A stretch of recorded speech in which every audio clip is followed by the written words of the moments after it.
নমস্কার বন্ধুরা, আশাস কুকুকে সবাইকে স্বাগত। ময়দার মধ্যে সেদ্ধ আলু দিয়ে একটা অবাক করা রেসিপি আজকে তোমাদের বানিয়ে দেখাবো, যেটা খেতে কিন্তু খুবই সুস্বাদু হয়, বানাতে একদম কম সময় লাগে আর খেতেও কিন্তু খুবই ভালো হয়। একবার বানিয়ে দিলে দেখবে বাড়ির সবাই বারবার বানানোর রিকোয়েস্ট করবে। এখানে দেখো বন্ধুরা, আমি 2 কাপ ময়দা নিয়েছি আর 3টে সেদ্ধ আলু নিয়েছি। হাফ হাফ করে কাটা ছিল, সেদ্ধ করার সময় হাফ হাফ করে কেটে নিয়েছি। এইবার সেদ্ধ আলুগুলো এরকম একটা গ্রেটার দিয়ে ভালো করে এইভাবে গ্রেট করে নিচ্ছি, যাতে কোনো গোটা গোটা ভাব না থাকে। যদি তোমরা এইভাবে গ্রেটার দিয়ে গ্রেট না করতে চাও তাহলে হাতে করেও ভালো করে ম্যাশ করে নিতে পারো, তবে এইভাবে গ্রেটারে গ্রেট করলে ভালো হয়। একটুও দেখবে গোটা থাকবে না, খুব সুন্দর কিন্তু আলুগুলো বেশ সুন্দর ম্যাশ করার মতোই হয়ে যায় আর কাজটাও খুব তাড়াতাড়ি হয়। দেখো একে একে সব সেদ্ধ আলুগুলো এইভাবে আমি গ্রেটার দিয়ে ভালো করে গ্রেট করে নিচ্ছি। বন্ধুরা, তোমরা কিন্তু 2 কাপ ময়দার জন্য 3টে সেদ্ধ আলুই নেবে, মাপটা ঠিক রাখবে। আর যদি বেশি ময়দা নাও তাহলে আরও বেশি কিন্তু সেদ্ধ আলু লাগবে। এবার ম্যাশ করা হয়ে গেছে, এর মধ্যে হাফ চামচ লবণ দিয়ে দিলাম, দিয়ে আরও একটা প্রিপারেশন করে নিচ্ছি। একটা গ্যাস ধরিয়ে ননস্টিকের প্যান বসিয়ে দিয়েছি, তাতে 2 থেকে 3 চামচই তেল হবে, সেই রকমই একটু সরষে তেল দিয়ে দিলাম। তেলটা এবার একটু আগে গরম করে নিচ্ছি। তেলটা যে গরম হয়ে গেছে, একটা শুকনো লঙ্কা আর 1 চামচ জিরে দিয়ে দিলাম। শুকনো লঙ্কা আর জিরেটা আগে ভালো করে ভেজে নিচ্ছি, তবে এটা কিন্তু সর্ষে তেলেই এইটা বানাতে হবে। তোমরা কিন্তু সাদা তেলে এটা বানাবে না, সর্ষে তেলে দিয়েই এটা ভাজবে, তাহলে টেস্টটা বেশি ভালো হবে। এবার 2টো পেঁয়াজ কেটে রেখেছিলাম মাঝারি সাইজে, সেই 2টো পেঁয়াজ দিয়ে দিলাম আর কয়েকটা রসুন লম্বা লম্বা স্লাইস করে কেটে নিয়েছি, সেই রসুন কুচিগুলো দিয়ে দিলাম। দিয়ে পেঁয়াজ আর রসুনটা নাড়াচাড়া করে অল্প একটু ভেজে নেব। তবে যারা একদমই রসুন খেতে পছন্দ করো না, তবে রসুন ছাড়াও এটা বানাতে পারো, কিন্তু আমি বলবো রসুন দিয়ে একবার বানিয়ে দেখবে টেস্ট কিন্তু খুব সুন্দর হয়। এবার নাড়াচাড়া করে পেঁয়াজ আর রসুনটা অল্প একটু ভেজে নিচ্ছি। গ্যাসের হিটটা কিন্তু লোয়ে রেখেই এইভাবে নাড়াচাড়া করে ভেজে নিতে হবে। বেশি হিটে ভাজলে তাড়াতাড়ি একদম লাল হয়ে যাবে, ভাজা ঠিক মতো হবে না। তাই অল্প একটু নাড়াচাড়া করে ভেজে নিচ্ছি, যতক্ষণ না পর্যন্ত পেঁয়াজটা একটু নরম হয়ে আসছে আর কালারটা একটু চেঞ্জ হচ্ছে। দেখো অল্প একটু নাড়াচাড়া করে ভেজে নিলাম। এতে পেঁয়াজটা দেখতে পাচ্ছ কালারটা কিন্তু চেঞ্জ হয়ে গেছে আর বেশ নরম হয়ে গেছে, হালকা এরকম গোলাপি কালার হয়ে গেছে। এবার গ্যাসের হিটটা অফ করে দিলাম। অফ করে দিয়ে এই সেদ্ধ আলু ময়দা নিয়েছি, তার মধ্যে এই পেঁয়াজ ভাজাগুলো দিয়ে দিলাম। পেঁয়াজ ভাজাগুলো দেওয়ার পর এবার যে শুকনো লঙ্কাটা আছে সেটাই গরম অবস্থাতেই আগে এইভাবে ভেঙে নিচ্ছি, কেন এটা ঠান্ডা হয়ে গেলে ভালো করে ভাঙা যাবে না। তার জন্য শুকনো অবস্থায় এইভাবে ভেঙে ভালো করে গুঁড়ো করে নিচ্ছি।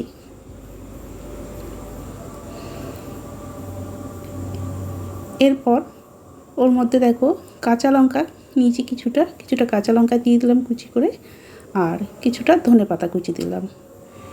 এতে আর কিছু লাগবে না, ধনে গুঁড়ো, জিরে গুঁড়ো, চাট মশলা কোনো কিছু লাগবে না, শুধু এটা দিয়েই কিন্তু আজকের দারুণ একটা রেসিপি তৈরি হয়ে যাবে।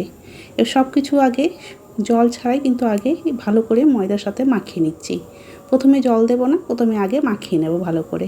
চাইলে বন্ধুরা তোমরা কিন্তু এটা আটা দিয়েও বানাতে পারো, তবে ময়দা দিয়ে বানালে বেশি ভালো লাগবে খেতে।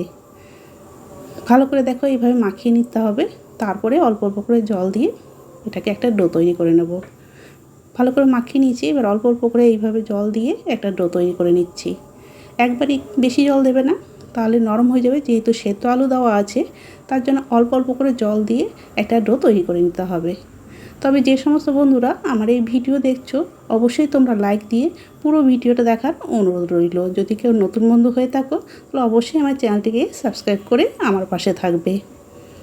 দেখো আমি অল্প অল্প করে জল দিয়ে কিন্তু একটা ডো তৈরি করে নিলাম।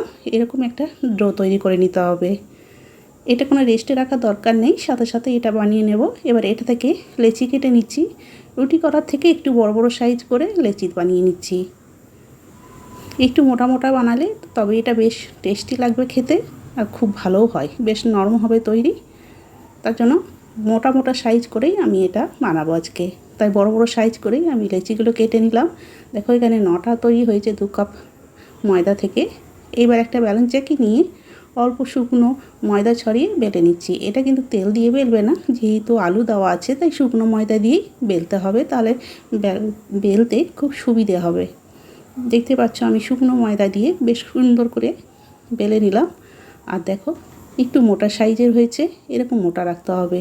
একটা আমার বেলা হয়ে গেল, এটা সাইডে রেখে দিয়ে এবার আবারও শুকনো ময়দা ছড়িয়ে দিলাম, দিয়ে আরও একটা বেলে নিচ্ছি। এইভাবে কিন্তু সবগুলোই আমি একে একে বেলবো। যেহেতু শুকনো ময়দা দিচ্ছি তার জন্য বেলে রাখলে কোনো অসুবিধা হবে না। মানে অনেক সময় কী হয়, বেলে রাখলে একটার সাথে একটা লেগে যায়, কিন্তু এই শুকনো ময়দা দেওয়া আছে তার জন্য কোনো অসুবিধা হবে না। একসাথে সবগুলো বেলে নিয়ে তারপরে ভেজে নিতে পারবো। তার জন্য দেখো সবগুলোই আমি বেলে নিলাম। এবার গ্যাস ধরিয়ে যেটাতে আমি পেঁয়াজ আর রসুন ভাজলাম সেটাতেই আমি এগুলোকে ভেজে নেব। প্রথমে তেল ছাড়াই দিয়ে দিলাম, যেহেতু অল্প তেলেই একদম আজকে এটা ভাজবো, তাই প্রথমে এমনি দিয়ে দিয়েছি। তারপরে এক পিঠ আগে একটু সেঁকে নেব। এক পিঠ হয়ে যাওয়ার পর আবারও উল্টে দিলাম। দেখো দু পিঠই যখন ভালো করে একটু সেঁকা হয়ে যাবে তারপরে অল্প করে তেল দিয়ে এটা ভেজে নেব। দু পিঠ দেখো ভালো করে সেঁকা হয়ে গেছে। এবার অল্প করে উপরে সাদা তেল দিয়ে দিচ্ছি, দিয়ে ভালো করে এটা উল্টে পাল্টে ভেজে নেব। এইভাবে ভাজবে বন্ধুরা, কম তেলে কিন্তু খুব সুন্দর ভাজা হয়ে যাবে। এখন গরমের সময় বেশি তেল খাওয়াও ভালো না, তাই কম তেলেই এইভাবে বানিয়ে নিতে পারো। ভীষণ টেস্টি হয় খেতে। আর স্কুল অফিসের জন্য কিন্তু এইভাবে বানিয়ে দিতে পারো, খুব সুবিধে হবে। এটা কিন্তু আলাদা করে আর কোনো কিছু লাগবে না, এটাই এমনি এমনি খাওয়া যায়। একটা আমার ভাজা হয়ে গেল, আমি আবারও আর একটা দিয়ে দিলাম। আর গ্যাসেরটা খুব বেশি না, লো টু মিডিয়ামের কাছে রেখেছি, দেখে ভেজে নিচ্ছি। এইভাবে কিন্তু যখন এক পিঠ হয়ে যাবে তারপরে উল্টে দিতে হবে। আর দু পিঠই যখন ভালো করে সেঁকা হয়ে যাবে তারপরে অল্প অল্প করে তেল দিয়ে ভালো করে ভেজে নিতে হবে। খুব সহজ অথচ সুস্বাদু হয় বন্ধুরা এই রেসিপিটা।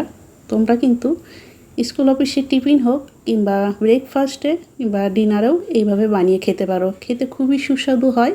আর একবার যদি বানিয়ে দাও না, দেখবে সবাই বারবার রিকোয়েস্ট করবে এটা বানানোর জন্য। দেখো দুদিকেই ভালো করে উল্টে পাল্টে ভেজে নিচ্ছি অল্প করে তেল দিয়ে। তোমরা দেখতেই পাচ্ছ এইভাবে কিন্তু ভেজে নেবে, তাহলে কম তেলেই এটা তৈরি হয়ে যাবে। দেখো এটাও আমার কিন্তু ভাজা হয়ে গেল। এইভাবে উল্টে পাল্টে একটু ভালো করে কিছুক্ষণ সময় নিয়ে এভাবে ভেজে নেবে, তাহলে খুব সুন্দর ভাজা হয়ে যাবে। আরও একটা আমার ভাজা হয়ে গেল, এটাও তুলে রেখে একে একে আমি এইভাবে সবগুলোই ভেজে নেব।